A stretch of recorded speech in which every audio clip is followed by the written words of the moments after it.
Don't just smile, sir. Respectfully, you're saying you're making a corridor. They can go to Egypt. You're bombing them. You say you want to save them, but they can't come in.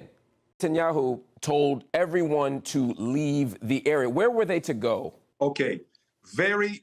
I mean, this is thought out. It's not something that we tell them go to the beaches, go drown yourselves. God forbid. Not at all. There is a huge expense, almost endless space in the Sinai desert, just on the other side of Gaza. The idea is, and this is not the first time it will be done, the idea is for them to leave over to the open areas where we and the international community will prepare the infrastructure, tent cities with food and with water. You know what? Just like for the refugees of Syria that fled a few years ago to Turkey. Turkey received 2 million of them.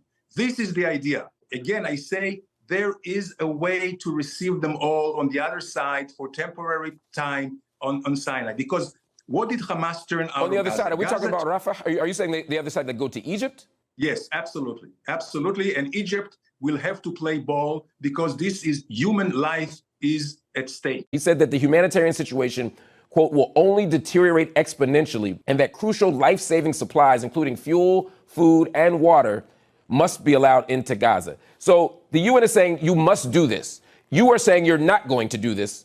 How do you... No, we're not saying that. He's saying doing it immediately. What I'm saying is what you're doing. No. He's saying doing it immediately. I got you. I'll tell you exactly what we're saying.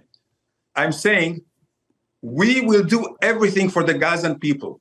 Once and now we demand immediate surrender, unconditional surrender of Hamas. If Hamas people come out with their hands up and clear their weapons, believe me, everything will be restored to Gaza. It is Hamas in Hamas hands. Now I understand.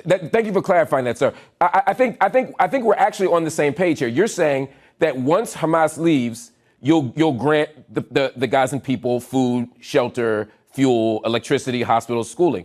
And if they don't, and if Hamas doesn't leave, then they'll continue to starve and die in hospitals. You are defining for the international community right now collective punishment. You're saying until Hamas acts differently, the 2 million people in Gaza are going to be treated this way. And once Hamas acts differently, these 2 million people in Gaza will be treated better. That is exactly what collective punishment is. You're holding them accountable for the actions of others. That is the definition, the textbook definition of collective punishment, sir. Now, you may accept that that's what you want to do, but this is absolutely a contravention of international law. Well, I'll tell you exactly. No, had we pushed them into the wall, we're not pushing them to the wall. We want to open a humanitarian corridor so they can leave. But if Hamas, so that who can leave? Citizens? You're saying civilians can leave, but only through the Rafah border, correct? At this point, yes. So they can't come. Where else? Your country. They can come into Israel.